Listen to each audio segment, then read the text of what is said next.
ቁልቁሊቲ ማለት ምድረ በዳ ማለት ነው።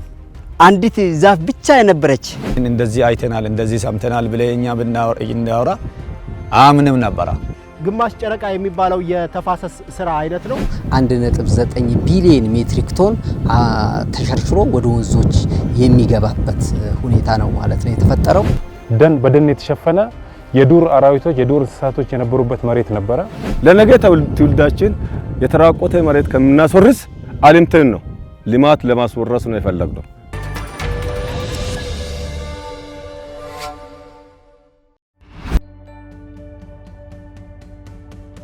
ሀገራችን ኢትዮጵያ በተቀናጀ ተፋሰስ ልማትና በአረንጓዴ አሻራ መርሃ ግብር የአየር ንብረት ለውጥ ተጽዕኖዎችን ያለ ምህረት እየተፋለመች ያለች ሀገር ናት። መላ ኢትዮጵያውያን በየዓመቱ ከ30 እስከ 60 ቀናትን ለተቀናጀ የተፋሰስ ልማት ስራ ያውላሉ። በዚህም የተራቆቱ ተራሮች ተመልሰው አረንጓዴ ሆነዋል። የደረቁ የውሃ አካላት ተመልሰዋል። ድርቅና ጎርፍን የመሳሰሉ የአየር ንብረት ለውጥ ችግሮችም በወሳኝነት መቀነስ ጀምረዋል።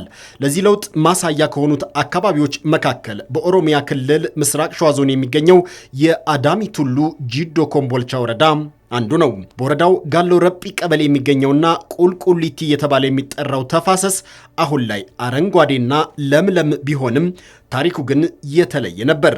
ለዚህ ነው የአካባቢው ነዋሪዎች ስሙን ቁልቁሊቲ ወይም ምድረ በዳ ብለው ሰይመውት የነበረው። እቺ የመጀመሪያ የተፈጥሮ ስያሜ አላት፣ ስም አላት። ቁልቁሊቲ ትባላለች።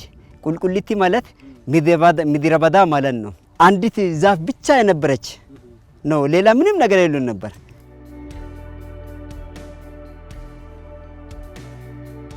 ድሮ ከብትም እኮ ከዚህ ምንም አያገኝም፣ ድንጋይ ብቻ ነበረ። አሁን መሬትም እንደዚህ ለም መሬት ሆነች። እንጨትም ደግሞ እንደዚህ እንደምታያችሁ ጥሩ እንጨት ነው አለው። የአካባቢው ነዋሪዎች ይህ አካባቢ በአንድ ወቅት ጫካና ለምለም ምድር ነበር ብለው ለልጆቻቸው ሲያወሩም የሚሰማቸው አልነበረም።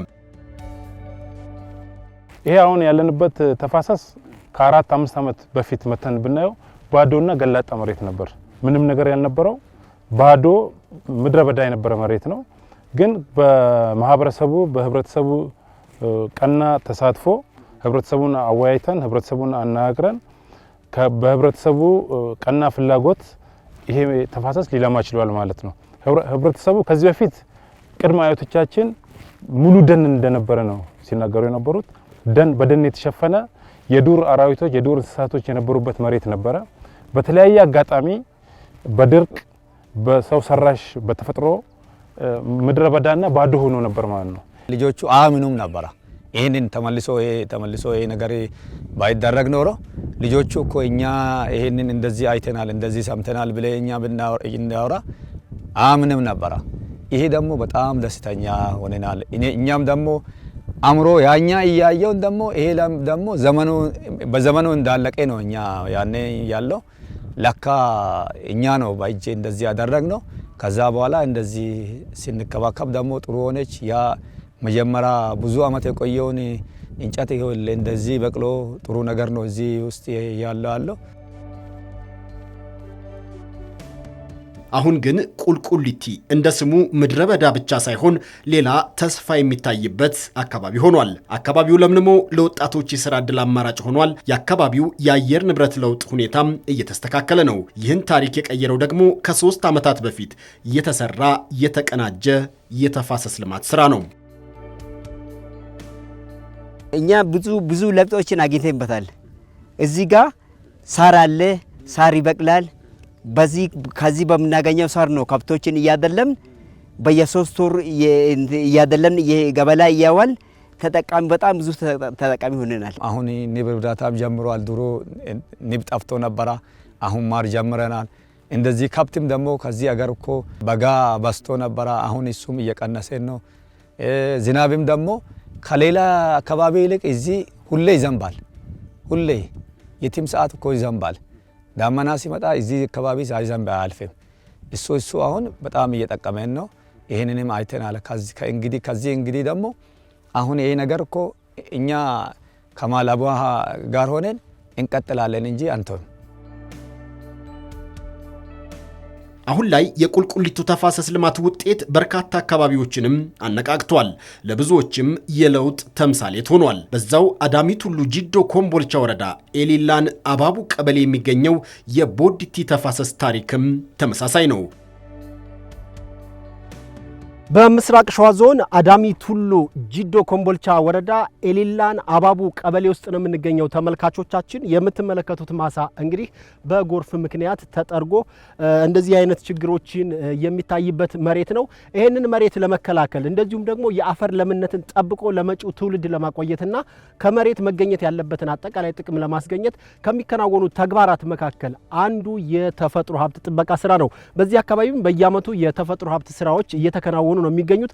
እነዚህ የተፈጥሮ ሀብት ስራዎችም የተሻለ ውጤት ማስገኘት ጀምረዋል ተብያለሁ። ቀጥለን የምናሳያችሁ በዚህ ዓመት የተሰራው የተፈጥሮ ሀብት ጥበቃ ስራና ካሁን በፊት የተሰሩ የተፈጥሮ ሀብት ስራዎች ያመጡትን ውጤት ይሆናል። 243 ሄክታር የሚሰፋው ይህ ተፋሰስ የሚገኝበት አካባቢ ዝናብ አጠርና ቆላማ እንደዚሁም ለአቢጃታ ሐይቅ ቅርብ ነው። ለዓመታት መሬቱ በጎርፍና በንፋስ እየተጠረገ ወደ ሐይቁም ይገባ ነበር። የአካባቢው ነዋሪዎችም ይህንን ተፋሰስ በመከለልና የተቀናጀ የአፈርና የውሃ ጥበቃ በማድረግ ወደ ምርታማነት ለመቀየር ጥረት ማድረግ ጀምረዋል። ይህ መሬት ወደ 243 ሄክታር ነው። መጀመሪያ የቀበሌ ንብረት አልነበረም። ንብረቱ ሆኖ ግን ህዝቡ እንደፈለገ ይጠቀምበታል። ህዝቡን አሳምነን ህዝቡን አወያይተን ካመንበት በኋላ ተከለለ። ከተከለለ በኋላ የተፋሰስ ስራ መሰራት አለበት ብለን አመን። ከዛ ህዝቡን አወያየን። ለ5 ቀን ለ1 ሳምንት አወያየን። ህዝቡ አመንበት። ካመንበት በኋላ ወደ ስራ ገባን። ከገባን በኋላ ይሄ በ9 ወር መጣ። 9 ወር ከተከለለ ከተሰራ በኋላ ለውጡ መጣ። መጀመሪያ መላጣ ነበር። እንደፈለገ ከብት ይሄድበታል። እንደፈለገ ሰው እየገባ ድንበሩንም እየገፋ ይሄድበታል። ከተሰራ በኋላ ይሄ ለውጥ መጣ። ለውጡ እዚህ ላይ ብቻ አልመጣም። አፈሩ እንደ መጀመሪያ ስለማይሄድ በአርሶ አደሮቹ ላይም ለውጥ መጥቷል። መጀመሪያ በአንድ ጥማድ እስከ 3-4 ኩንታል ነበር የሚገኘው ማሹላ። አሁን እስከ 8-10 በሄክታር እስከ 30 ማምጣት ጀምሯል። ሃንጋዳቲቲ ወጂን ቀበኝ ኡማማ ኩንካፊደ እስካሁን በተሰራው የአካባቢ ጥበቃ ስራ ምርትና ምርታማነት ጨምሯል። የአየር ጸባዩ ተስተካክሏል። ከዚህ በፊት እዚህ መሬት ላይ በጎርፍ እየተሸረሸረ የሄድ የነበረው ለማፈር እንዳይሄድ ተደርጓል። ቡዋ ኢሳካና ሀልቅ ሊንሰለኑ ይጅራም ከዚህ በፊት በቆሎ በአንድ ጥማት ከ3 እስከ 4 ኩንታል ብቻ ነበር ከተፋሰሱ በፊት። ግን ተፋሰስ ከጀመርነው በኋላ ከ6 እስከ 8 እስከ 10 ታይቷል። ጋብስ ደግሞ ከ3 እስከ 4 የነበረው ከ5 እስከ 7 ኩንታል መርቷል። ከ2 ጥማት እስከ 7 ኩንታል ገብስ። በርበሬ ደግሞ በጣም ለውጥ አለው። በርበሬ በፊት ተፋሰሱ ተፋሰስ ከመስራታችን በፊት ከ10 ኩንታል በላይ አይመርትም። አሁን ግን ተፋሰስ ከተሰራ በኋላ በ2017 ተፋሰስ ሰርተን በዚህ ዓመት አንድ ጥማት በርበሬ ከ15 እስከ 16 ኩንታል ታይቷል።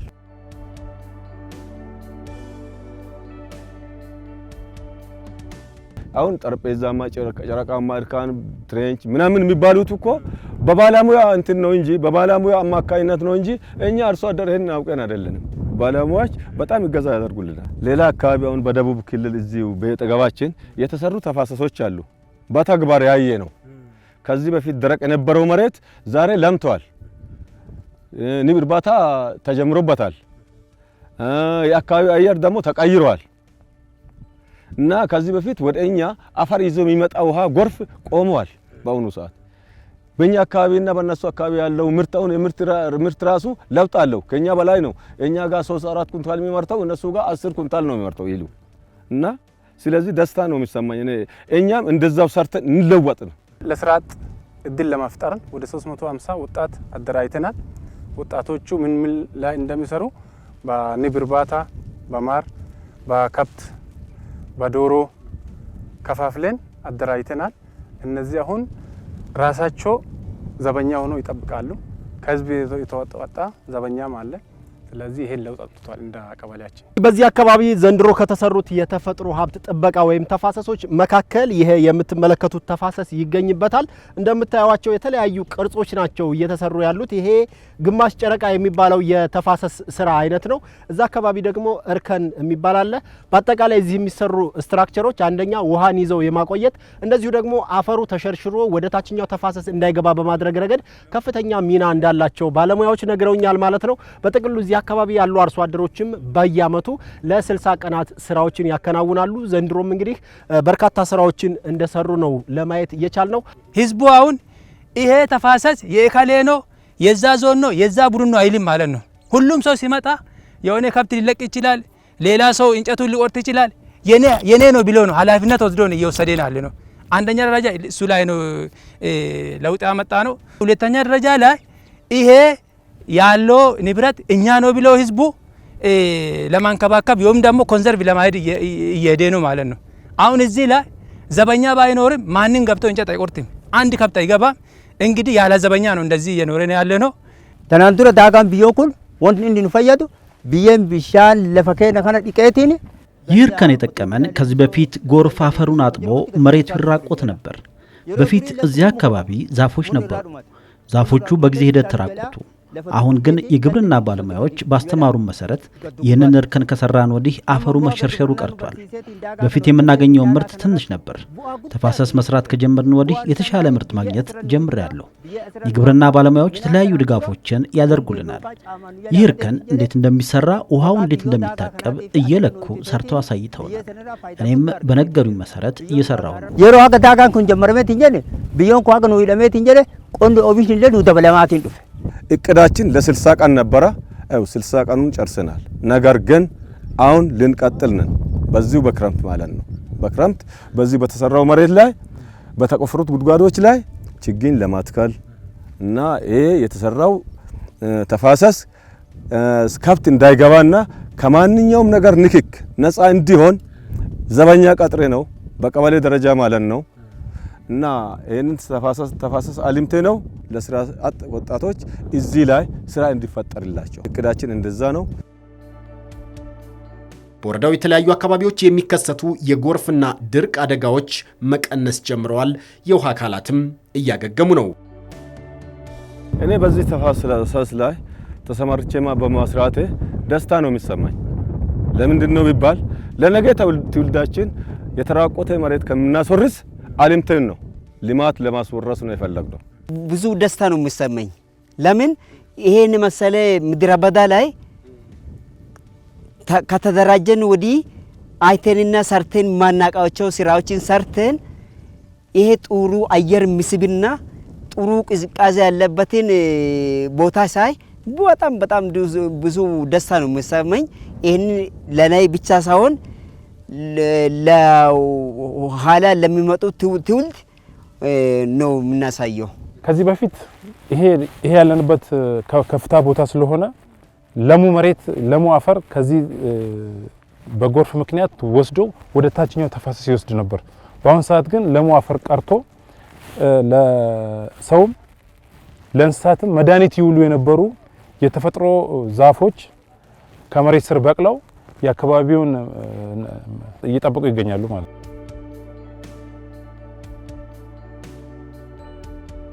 ወደ 60 ቀፎ የሚሆን ዘመናዊ ቀፎ አዘጋጅተን ተደራጅቶበት እየሰሩ ነው ህዝቡ።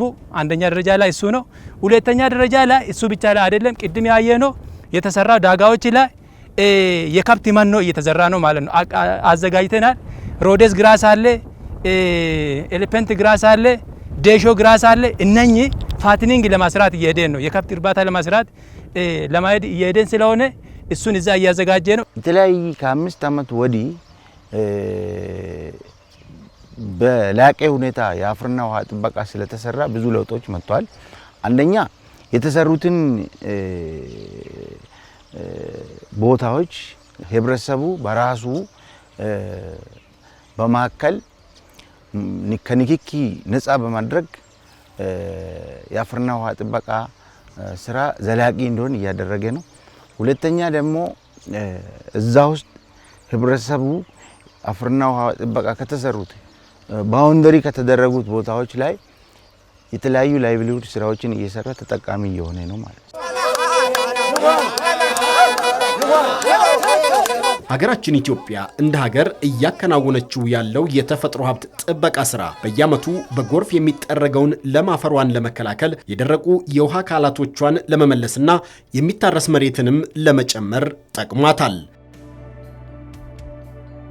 ከ54 ሚሊዮን ሄክታር በላይ የተጎሳቆለበት ይሄ በደጋማው አካባቢ ነው ማለት ነው። ከዚህ ጋር ተያይዞ ከገላጣ መሬት ላይ ከ300 ቶን በሄክታር በአመት የሚሸረሸርበት ከእርሻ መሬት ላይ ደግሞ ከ130 ቶን በላይ በሄክታር የሚሸረሸርበት አጠቃላይ ሴዲመንት ሎድ ደግሞ 1.9 ቢሊዮን ሜትሪክ ቶን ተሸርሽሮ ወደ ወንዞች የሚገባበት ሁኔታ ነው ማለት ነው የተፈጠረው። ስለዚህ ይሄ የተቀናጀ የተፈጥሮ ሀብት ልማት እንግዲህ መነሻዎቹ የመንግስት ትኩረት ፖሊሲዎች ከህብረተሰብ ጋር ተቀናጅተው የመስራት ነው ማለት ነው። ቅድም ያነሳኋቸውን እንግዲህ እነዚህ ሁሉ ስራዎች በመሰራታቸው 1.9 ቢሊዮን ሜትሪክ ቶን አጠቃላይ ሴዲሜንት ሎዱ ወደ ወንዞች ይገባ የነበረው በ2023 በተደረገ ጥናት ወደ 208 ሚሊዮን ሜትሪክ ቶን በአመት ዝቅ ማድረግ ተችሏል ማለት ነው። ከገላጣ መሬት ላይ ከ300 ቶን በሄክታር ሲሸረሸር የነበረው ወደ 91 ዝቅ ያለበት 130 ቶን በሄክታር የነበረው ወደ 54 በሄክታር ዝቅ ያለበት አጠቃላይ ድምሩ ውጤቱ እንግዲህ የተፈጥሮ ሀብቱ በመልማቱ አጠቃላይ የተፈጥሮ ሀብቱ የለማበት ሁኔታ ነው ማለት ነው። በየዓመቱ በበጋ የሚከናወነውን የተፋሰስ ስራ ከክረምት የአረንጓዴ አሻራ ጋር በማቀናጀት የሚሰራው ስራ ደግሞ የደን ሽፋን እንዲጨምርና የግብርና ምርታማነት እንዲያድግ ከፍተኛ ድርሻ አበርክቷል። ከዚህም አልፎ የምግብ ሉዓላዊነትን ለማረጋገጥ የተቀረጸውን የሌማት ትሩፋት መርሃ ግብር ስኬታማ ለማድረግ ምቹ ሁኔታ የፈጠረ ተግባር ነው። በለሙ ተፋሰሶች ላይ አንደኛ የሚሰሩት የፍራፍሬ ችግኞችን በመትከል የስነ ምግብንም የምግብ ዋስትናንም የውጭ ምንዛሪንም በአንድ ድንጋይ ሁለት ወፍ ነው የሚባለው ከሶስት በላይ ነው የሚሆነው ይሄ ማለት ነው። ምክንያቱም የለማው ተፋሰስ ውስጥ የፍራፍሬ ተክሎች ሲለሙ እነዛ የፍራፍሬዎች አማራጭ ምግብ ነው። አንድ አይነት ምግብ ከመብላት ወደ ፍራፍሬም ሲሸጋገሩ አንደኛ የምግብ ዋስትናቸውን ያረጋግጣሉ፣ ሁለተኛ ስነ ምግባቸውን ያረጋግጣሉ፣ ሶስተኛ ደግሞ ኤክስፖርት በማድረግ የውጭ ምንዛሪ ያገኛሉ ማለት ነው። ሌላኛው በዛው የስራ እድል ይፈጥራሉ። ዜጎች አካባቢያቸውን በዘላቂነት ጠብቀው ለመጪው ትውልድ እንዲያስተላልፉ ብቻ ሳይሆን ከዘርፉ ተጠቃሚ መሆን እንዲችሉም የተቀናጀ የተፋሰስ ልማት ስራ ወሳኝ መፍትሄ ሆኗል። ይህ ተግባር አገራችን ኢትዮጵያ ከሀገር አልፎ በዓለም አቀፍ ደረጃ እውቅና እንድታገኝ ጭምርም ወሳኝ ድርሻ አበርክቷል።